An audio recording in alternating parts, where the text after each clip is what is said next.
你很有钱，你的资产也是会变少的。例如说遇到股灾什么东西，你还是会变少。像我有一个朋友投资超爆强 FTX，70%的资产在里面，直接不见，然后在加密货币砰再消失90%，他资产剩3%。说好不提 FTX， 说好不提的。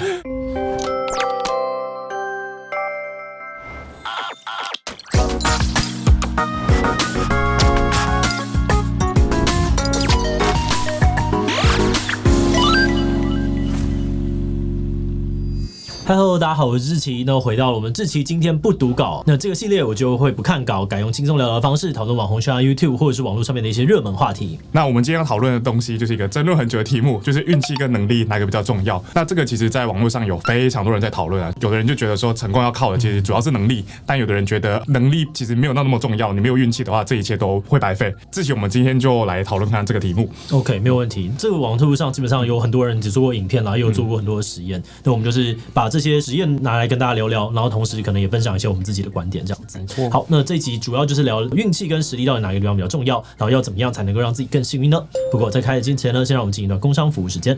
你会想要每个房间都有大荧幕可以看 Netflix， 但要买电视又嫌太麻烦吗？还是在户外露营的时候，想要在浪漫的星空下面投影片，但又担心要准备一大堆的道具，画面还不好看呢？如果你有这样的需求，很欢迎你来看看收放自如、可以提着走的无线萤幕 Stand by Me Go。这次 LG 将27寸的可触控萤幕装进了军规等级的防水箱，带着走也轻松又安全。再加上它还搭配了杜比全景声音效和4声道的20瓦喇叭，让你无论是看电影或是打电动都超有临场感。目前 Stand by Me Go 在嘖嘖独家首卖，现在下单不只享有全台最优惠的价格，还能够优先出货。赶快点击资讯栏看看更多资讯吧。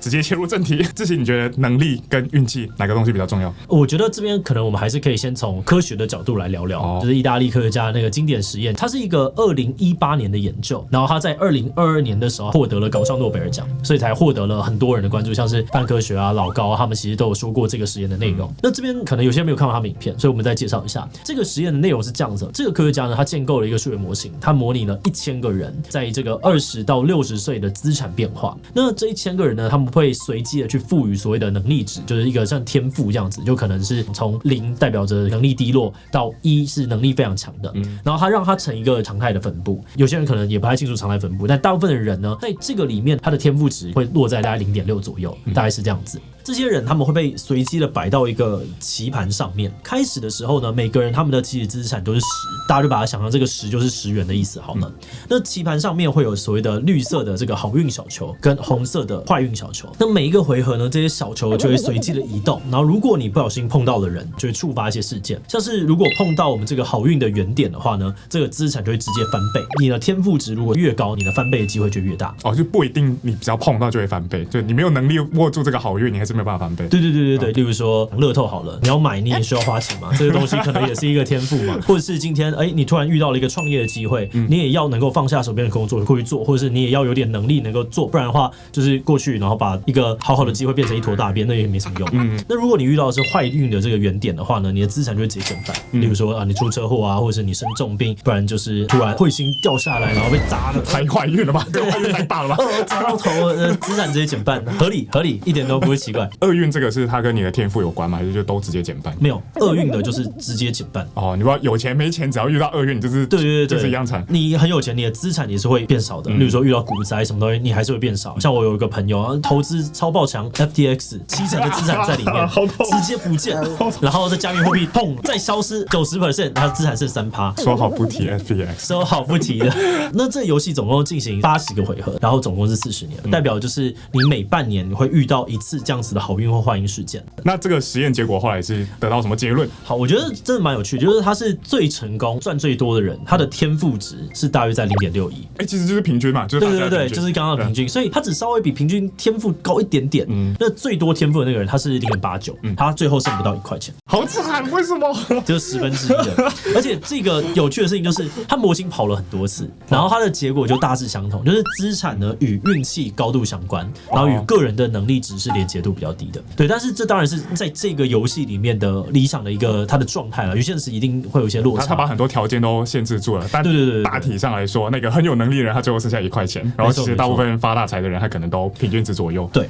所以他的总结就是在外在的条件相同时，这个运气的影响力是大于实力跟才华的。很成功的人有可能就是运气好，遇到很多很好的事情；相反的，很多不成功的人，他可能就是单纯遇到了很多的坏事，跟能力可能关系不大。这样听起来，按照这个实验结果，我们是不是就不用再努力了？反正大家就来比运气就好了。我那时候看完好像有一个类似像这样的想法，但后来我的理解就是，你仍然要有足够的能力嘛，你才有办法在好运来的时候承接那个幸运。就有点像是他说，你要有一点天赋值，到一定程度之后，你才可以把那个东西让你的资产去翻倍。至少是后面得到最多资产的人，他们并不是天赋值都很低的人，就是你还是需要有平均以上的能力，你才有办法握住那个最好的机会。对，我觉得这边有一个很有趣的想法。以前我年轻的时候，我认为资产它是线性的，你就是慢慢的这样存，然后又往上。后来呢，我开始接受到一些财务投资的概念之后，我开始觉得有些东西好像其实更多是指数型的，就是它会随着努力，例如说1年10%，啪就叠上去。但后来我觉得人生其实更像是阶梯型的，它是这样子的一个有点像指数，但是你会在某一个时间点，你遇到一个大的事情，你让这边前面可能你都只有10% 慢慢累积，但是这边会突然爆一波，然后之后它就再进入一个高原期，然后都再爆。这在我创业的阶段有点像这样子。如果你今天没有意识到说，原来人生的线可能是长这样的话，你就会在这个冲上去的时候，我们会讲这是成长吗啡，你就打下去了，然后你到这个高原期的时候，你就开始觉得。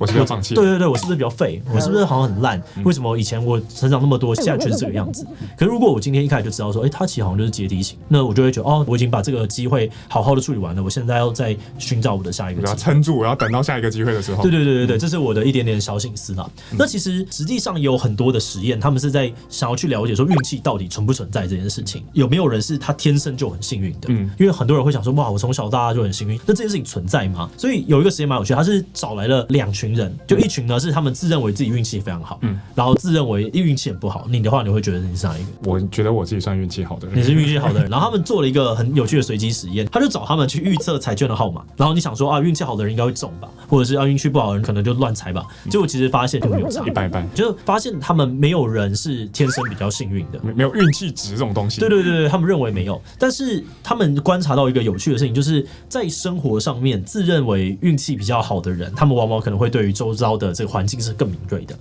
所以他们会在很多地方发现到一些小小的机会。那这件事情可能才是运气。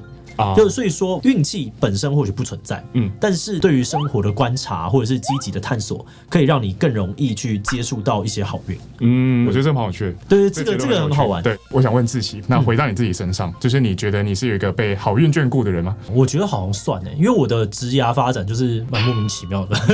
一开始是当空军仪队的时候，就会被问说有没有什么美术专长之类，我就填了设计，然后就被我的副连长问说，你会做设计你还做设计？然后我就想说，好，那就做设计。然后做一做之后就开始接到案子，就发现说原来接案子可以活可以比做都市计划更容易活下来。那我就开始做这个东西，但设计我其实就做的没有很好，因为我的天赋值很低嘛，所以就很惨。就在我那时候不小心生了一场病，原本要资产减半的时候，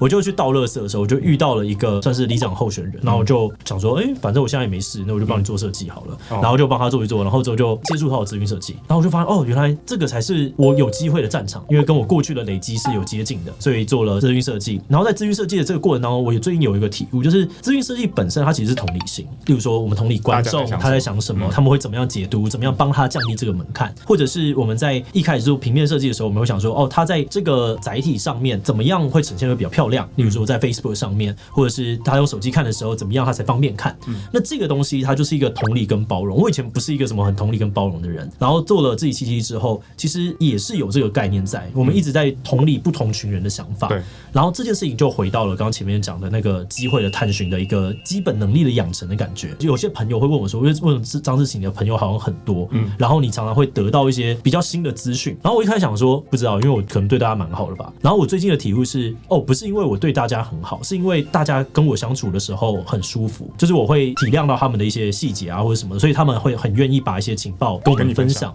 所以这些分享就让我在不同的群体当中看到了不同的资讯，然后学学到了不同的东西，最后把它凑在一起，就变成了很多很多的机会。然后刚好我们公司是一个蛮努力的公司，所以公司的体质它有好好在空天雷还有大家的这些帮助之下，其实我们变成了一个能够承接幸运的这个体质。我觉得这个蛮有趣的，这有点回扣到我们前面讲那个，就是2个成功的关键吗？一个是我们需要更多的机会，然后我们需要把能力值拉起来，然后这2个东西能够一直在滚起来的时候，它就会有很大的效益。对，如果单讲运气，我觉得大家会没有很有画面。所以我后来有一个朋友，他的解释是说，他觉得很像是骰骰子。如果我们今天的这个游戏就是要骰出6就是赢，这样子好了，我们很简单的定义。那你要骰什么样的骰子？你要骰几次，以及这个骰子是几面骰，它其实都是一个你可以去调整的事情。所以多骰几次就有点像是我们多去探寻了很多很多的机会。没错。然后再来是你要想办法把你手中的骰子从20面骰，这个你的能力不够高的话，你要从20面骰骰到6，这几率比较低。但是如果你先把它变6面骰，你要骰到6，那就比较容易。所以这边就分成2块我们可以努力的地方。然后我后来用这个角度去想的时候，就比较知道说，哦，原来我们公司要达到一个成长飞轮，有哪些东西是必要，然后一直强化的。也跟做 YouTube 有点像啊，我们就是多做，然后一直丢新的东西。对，然后每集慢慢的变好，它的整体表现就会越来越好。那我们刚刚讲的是好运要怎么样去抓住嘛？那其实反过来要怎么避免厄运也是很重要的事嘛。就是根据刚刚那个实验的话，你厄运来就直接是砍半了。对，我觉得这个其实也很关键，因为你看哦，刚刚他的实验里面他说，哦，你要有天赋，你才可以接到幸运，然后让自然翻倍，所以这边有个条件。对，可是你遇到坏事的时候，是不管怎么样直接砍半。对，我过去有听到一个有趣的例子，就是他在讲说 F1 赛事为什么能够开到最后，很多人会觉得重点其实是它的引擎跑超快，对，但其实不是，重点是刹车，因为你有了刹车，你才不会在过弯的时候爆掉，所以你才可以到最后。那这个给我的启发就是，我们不要碰到一些有问题的人，这个刹车很重要。那怎么样是有问题的人，或者是有毒的机会？我觉得大概是可以从这2个角度去看。有问题的人呢，我通常都把它叫做垃圾仔。这些垃圾仔呢，他们很喜欢偷换概念，他们会喜欢玩一些文字游戏，或者是他会背刺自己的合作伙伴。所以我只要发现有些人有这样子的契机，或者是他关注他的名声远远大于他关注于商业，因为我们现在讨论的这个赛局比较是商业的赛局。如果今天你不是想做生意，你只是想要当个生意人，然后去 TED 演讲，那你去吧，对，你去吧，不要跟我混。我们自己的一些好朋友里面，大家也会互相的去传递这些事情。有一群得到好运的好朋友，跟一群要避免的黑名单。对，我觉得大家也真的要稍微谨慎，因为这些资讯真的会流通。就是有同样价值观的人就会聚在一起，然后我宁愿少一个这个东西，我也不要乱碰他们。这一集好危险。然后如何判断一个人有没有在说谎，这件事情其实很关键。你是可以透过一些问题的题组设计，然后就发现说这个人其实他没有老实，偶尔就会发生，我们都会嫉妒啊，这个人没有，上次他跟我讲的不是这个样子。我觉得这些人有的时候就是有些小聪明，他会觉得你们可能会忘记，他就会想要骗，但是其实大家会记得。那我们刚刚讲的是坏运，但我觉得提高好运这件事情，除了刚刚前面讲到甩甩子啊这些东西比较抽象的想法之外，有一个可以一直做的，就是随时去问问自己，然后这要是定期的，你要有一个被动的系统去告诉你说，我是不是有持续的在学习啊？如果我发现我现在的自己跟前一阵子的自己，其实我真的有持续的学习的时候，就代表你的骰子的这个面数可能在从20面慢慢从变19变18，因为代表你变强了嘛，你能够辨识出更多的机会。所以我会常常对一些年轻的朋友，他们可能会问我一些人生的问题，我就说，哦，重点不是你去一家大公司，或者是你去一家新创公司，而是你到这边你有没有办法持续的学习。如果你在这边你有持续的学习，那我会认为说你在35岁之前，这里都是一个好地方。那如果你有一天你发现靠北我在这边没有学到东西了，那这个时候你应该要好好的赶快跟公司的 HR 讨论，或者是你可能就是要离开。因为只要停止学习只剩输出的时候，我会觉得蛮可惜的，在年轻的阶段，而且就一个不小心会退步成垃圾仔。对，这真的蛮可惜的。所以我想要问说，因为相信很多观众可能都觉得自己不是一个那么幸运的人，或者普普通通。那之前你觉得除了你刚刚讲到这些方法之外，有什么方法可能是可以让自己遇到更多的幸运的吗 ？OK， 你可以购买我们的资讯设计课程，培养自己的包容力。没有啦，但我认为包容是一个很重要的前提，就是包容跟多元，你愿意接受它。我们大家心中讨厌那些老人，不是都是很顽固的吗？对，所以你就不要变成这样子的人。重点就是持续的学习，然后你持续愿意对一些新的事情都觉得，他为什么会这样子啊？我来想想看。如果你的这个窗口或者这个开关永远是打开的，我觉得你真的会发现到很多很多全新的机会。像是我们自己在做设计的时候，我最近跟洪天磊也真的有聊到这件事情，就是为什么我们会这样子从一家设计的小工作室，然后慢慢的变成到这边。其中一个很大的可能性，就是因为我们一开始就没有定义我们自己是设计公司啊，我们没有觉得我们自己设计公司，所以我们不去做线上课程，所以我们不碰动画，不碰网页。业部或自媒体。对，干嘛要做 YouTube？对对对，所以在那个瞬间，就是我们自己把自己的门打开，永远去包容。所以我觉得这是大家平常可以练习的。当你今天听到一个不是你原本习惯的事情的时候，你要愿意去跟这个感觉相处，一定会有一些不自在，因为人是喜欢安定的动物。但是如果你开始去接受它，跟这种有点认知失调的感觉相处的时候，你可能会得到蛮多有趣的机会。然后第二个，我觉得是生活上面也可以，就例如说，不要每天都跟我一样只吃3商巧福，